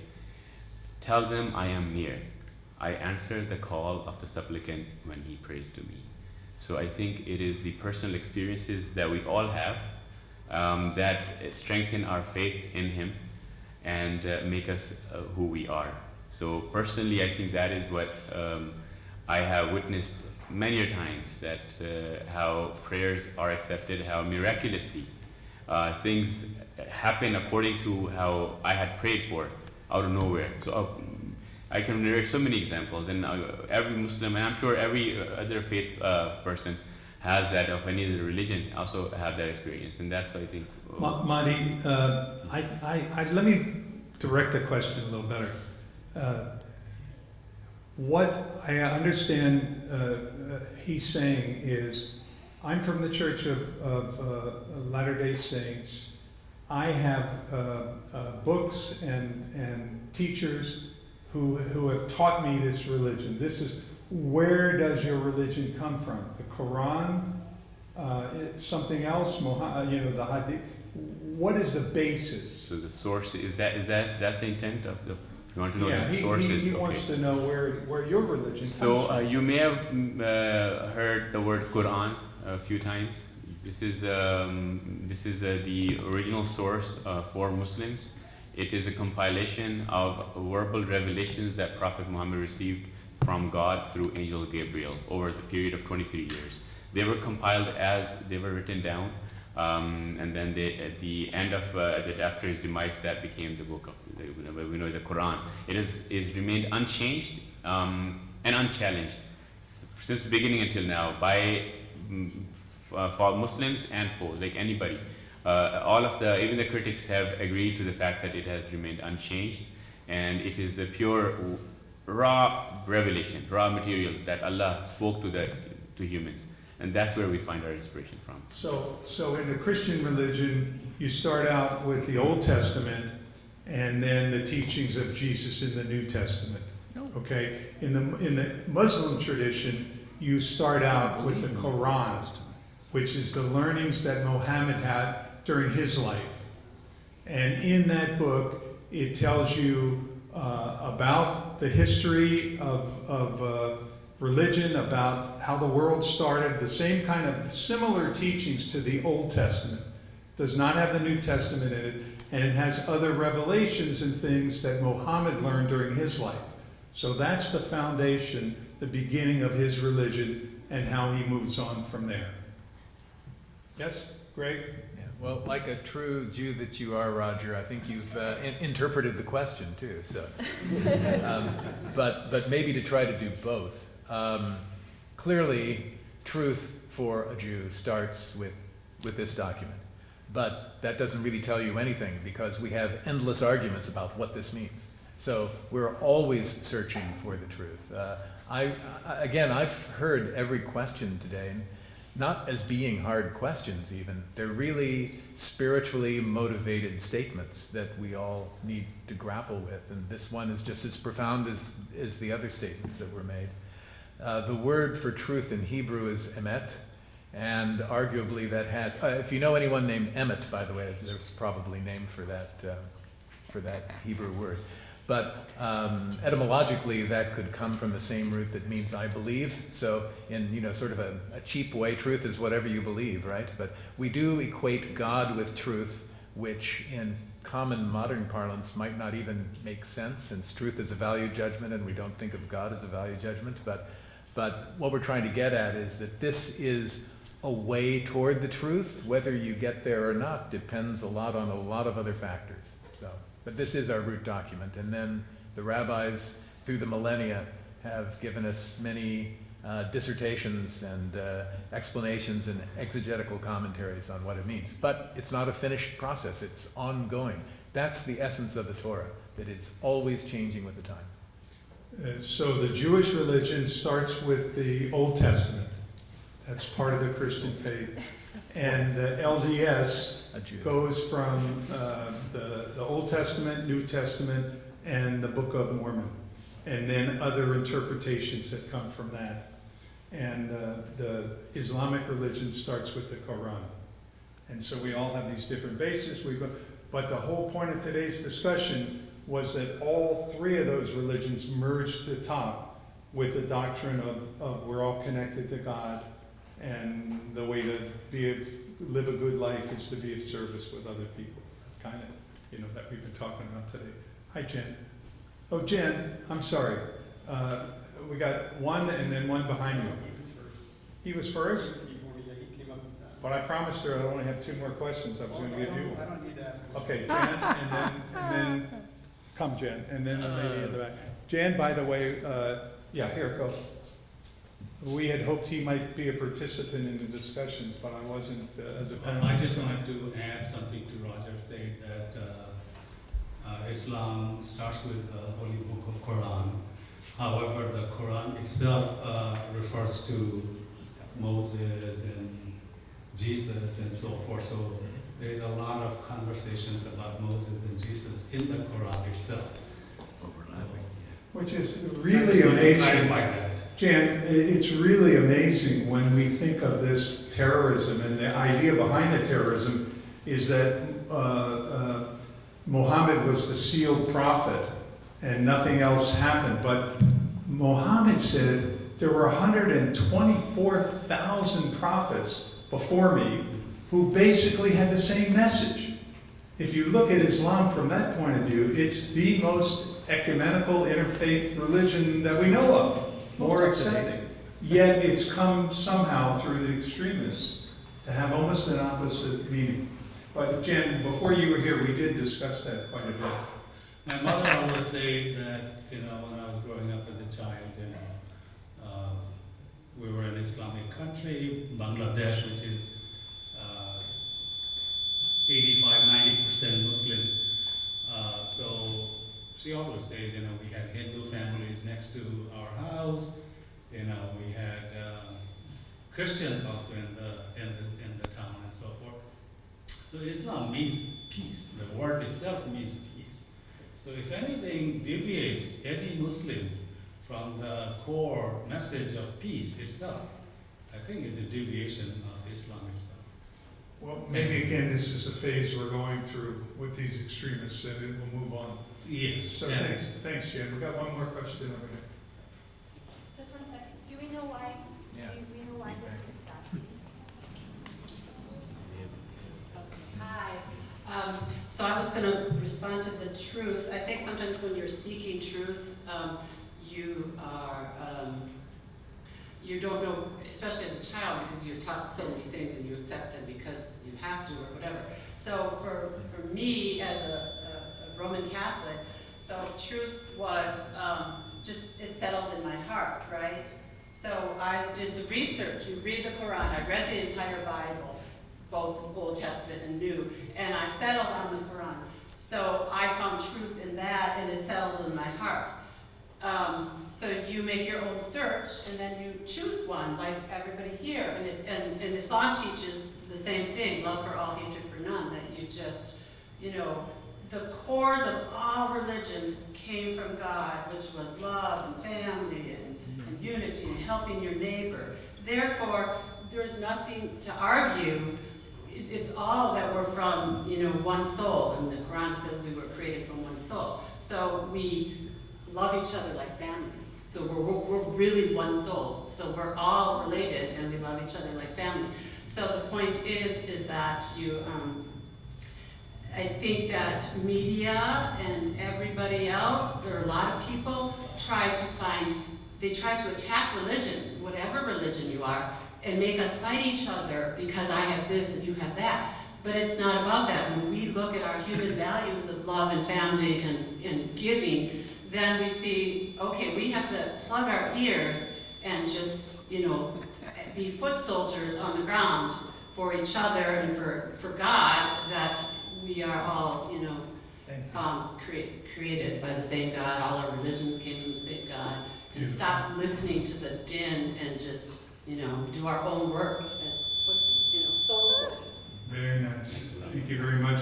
One other way to look at it, perhaps, each religion is a language trying to teach us how to connect with the universal energy. And we can't say anymore that religion is better than the other religion, then we can say that French is better than English or Italian. Of course, English is the best language. So. Okay, so thank you very much. We're gonna do a prayer now. Just a few closing things now. A few closing things. That's fine. Thank you guys so much for coming here. We're so grateful for everyone who's come and for the people who came and left and for our presenters. You guys were amazing, quite humorous. So it was such a delight to sit in this space and to learn. Before we close, we're gonna just have some words from Talia Peterson. She comes from like the most amazing girl around. I'm her mom. Oh, but her last name isn't Peterson actually, Talia Nielsen. And she's just gonna say some closing remarks from the Intercultural Peace Building Department. And then we're going to hear just some small closing remarks from Brother Wantabe, and he is representing Elder Ta'Eoalii, who is the area authority of the Church of Jesus Christ of Latter-day Saints for here in Hawaii. He wasn't able to come here, and so they're just going to have these two short remarks, and then we're going to end with each of our guests, or each one, or just one from each? One from each religion is going to say a closing prayer. Okay, one from each religion is going to say closing prayer according to their faith. So, Talia, if you'll come up here.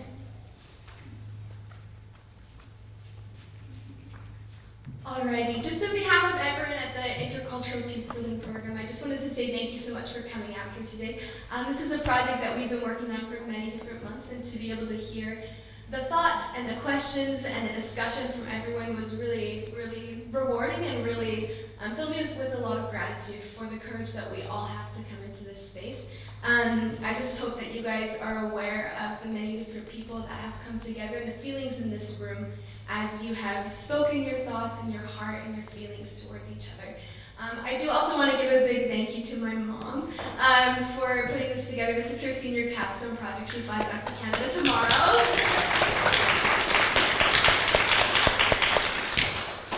And it's been a big privilege to be able to work on such a project with my mom. I don't think many mothers and daughters get that opportunity to work in the same program, and so that's been a big blessing.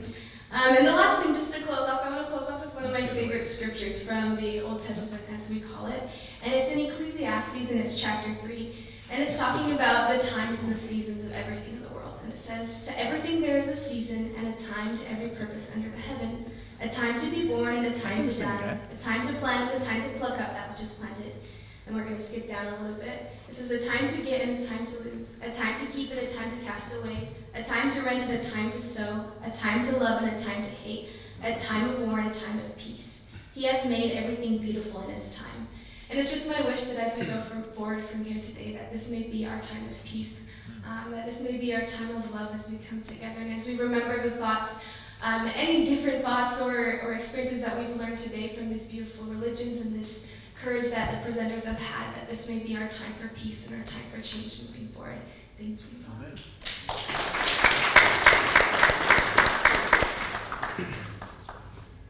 I didn't know quite what to expect when Elder Tylee asked me to represent him today. He wanted to be here, but he could not. I want to thank BYU Hawaii and the David O. McKay Intercultural Understanding Department, and all those who had a part in putting on this wonderful meeting today. Especially want to thank Roger Epstein, Greg Kinkley, Matiullah, Joyia, Imam, and Rebekah Strain. Yes. I had a chance to meet each of them just before the meeting, and I felt of their tremendous warmth and genuality. And I say this sincerely. Thank you so much. As I listened to the various presentations, I had one thought that kept going through my mind, and it's the lyrics of a song that was originally sung by the International Children's Choir in 1955. And I think the lyrics are quite apropos, and so I'd like to close my remarks with the lyrics. "Let there be peace on earth, and let it begin with me. Let there be peace on earth, the peace that was meant to be. With God as our Father, brothers, and we might add sisters, all are we. Let me walk with my brother in perfect harmony. Let peace begin with me. Let this be the moment now. With every step I take, let this be my solemn vow. To take each moment and live each moment in peace eternally. Let there be peace on earth, and let it begin with me. Thank you very much.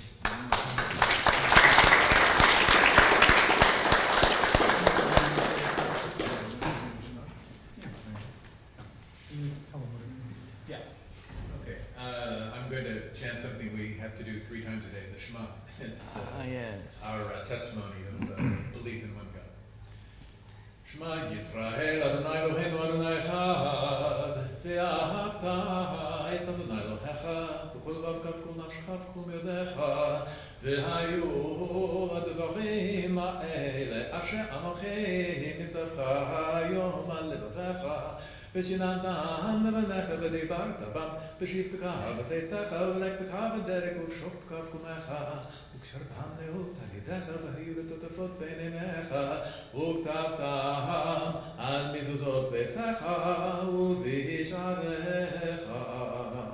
That's the way we usually chant it. It sounds kind of maybe European, German, because we've traveled all over the place. So, I mean, there's a fine chanting style in Islam that is more Eastern, and there is a form of Judaism that has a much more Eastern one too.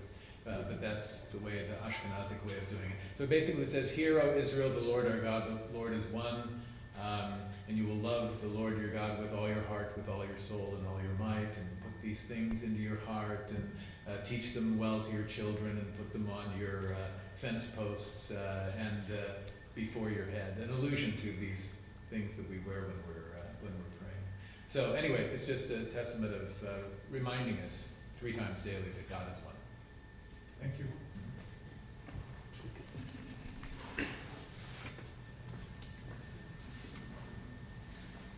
I've chosen a prayer from the Holy Quran, which Prophet Abraham offered to God the Almighty. And this is prayer, part of it is also part of our daily prayer that we offer 5 times a day. This is also included in that. أعوذ بالله من الشيطان الرجيم.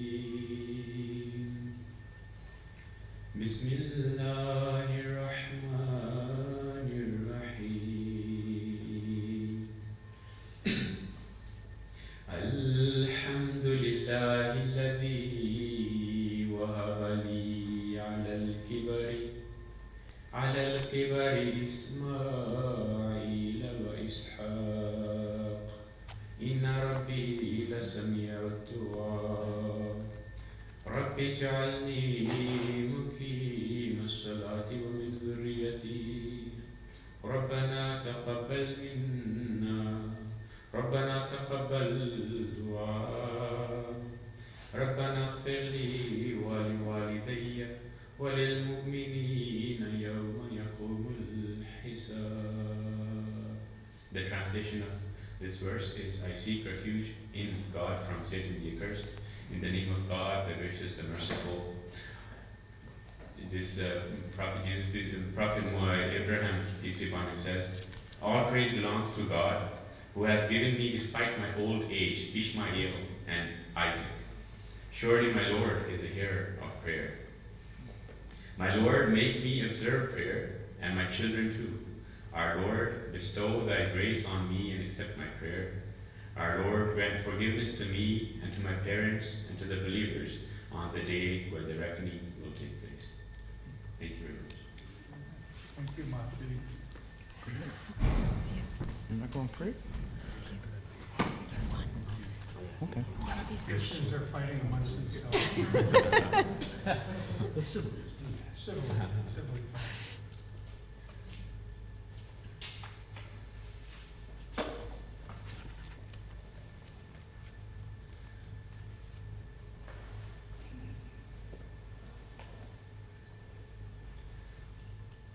We come from many different backgrounds and are followers of differing faiths.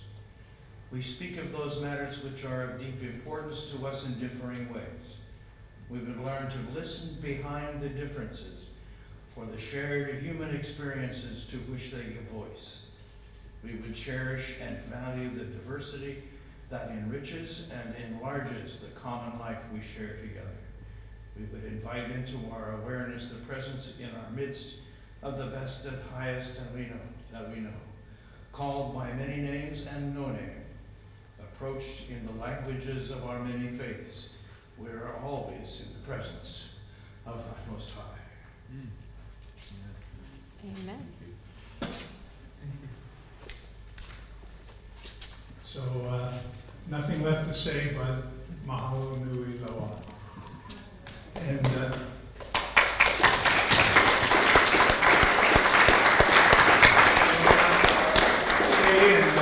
we're going to be here for a little while, talk about anything you want to ask any of the presenters and have some more drinks and snacks. The actual drinks and snacks are in the other room, the second wave of drinks and snacks. So the second wave. So any of you who want to come and talk with the presenters or think about collaborations or even see what exciting projects they're doing or you're interested in, please stay around. Please come and talk with them. We're so grateful that they're here. Thank you so much. Thank you, Naomi. Thank you for everything.